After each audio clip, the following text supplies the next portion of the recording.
vamos para a página 319, exercício 37. Vamos ver o que dizia essa questãozinha.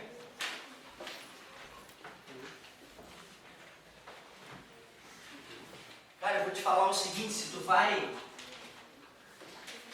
eu dou aula na concorrência lá em Florianópolis, né? E se tu vai nesses cursinhos grandes aí, tu vai perceber que se resolve muito pouco exercício no quadro, é aula, aula, aula. Eu já te expliquei, né? Só no Brasil tem essa quantidade absurda de aula expositiva. No resto do mundo moderno, a galera cortou essa história de aula expositiva que percebe que não adianta porra nenhuma.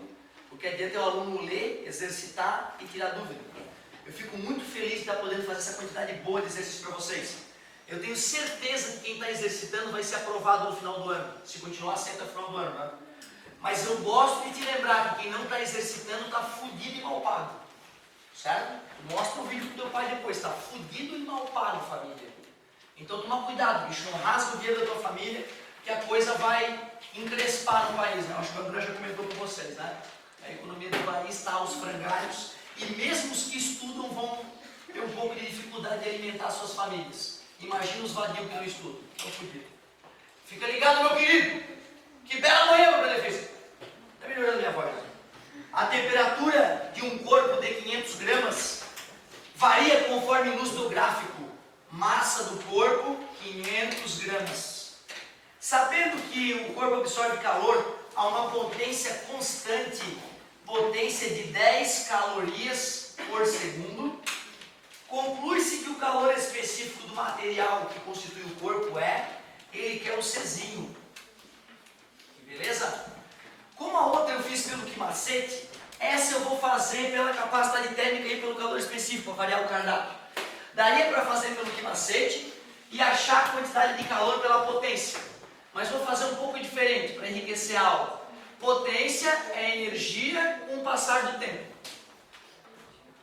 Em 300 segundos eu vou poder saber quantas calorias esse cara recebeu. 300 segundos está dividido, passa multiplicando. Eu descobri que esse cara recebeu 3.000 calorias nesses 300 segundos. Como capacidade térmica de um corpo é a energia recebida pela variação de temperatura, eu vou poder fazer 3.000 dividido pela variação de temperatura. Isso é o perigo, ó. A temperatura foi de 10 para 20. Variou quanto então? Final menos inicial. Variou 10. Claro que tu pode fazer isso mentalmente. 10 graus Celsius.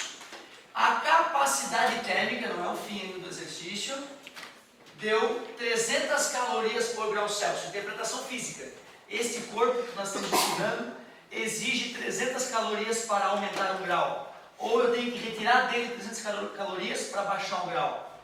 Mas como ele pediu calor específico, agora eu vou na definição de calor específico, que é capacidade térmica sobre massa. A capacidade térmica deu 300. A massa, ele forneceu no começo 500 gramas. Cortou os zerinhos, 3 dividido para 5, 0,6. Aqui era caloria por grau Celsius, e depois eu dividi por grama. Então vai ficar caloria por grama, grau Celsius. Aliás, eu nem vi se era nessa unidade que ele queria. É essa unidade mesmo? Qual é a letrinha? C? Ali dá para usar a primeira fórmula de potência, aí depois aplicar no quimacete? Foi exatamente o que eu falei no começo da questão. Eu falei, não vou fazer que nem aquela para variar o cardápio. Foi exatamente isso. Então, sempre que eu uso capacidade térmica e depois calor específico, eu sempre vou poder substituir pelo quimacete. Por que eu acho mais legal fazer assim? Porque a maioria da galera não sabe ainda o que é capacidade térmica nem o que é calor específico. Então, calcular os dois primeiro faz a gente refletir melhor sobre a questão. Eu, no lugar de vocês, eu só sabia o quimacete, nem sabia o que era capacidade térmica e calor específico. E passei bem no vestibular meio por sorte, a concorrência era fraca. Eu não era um cara muito bom em física na tua época, acredito eu também pela maneira como eu fui ensinado. Quando aprendi a ler os livros, tudo mudou na minha vida. Os livros são mágicos, os professores são meia boca.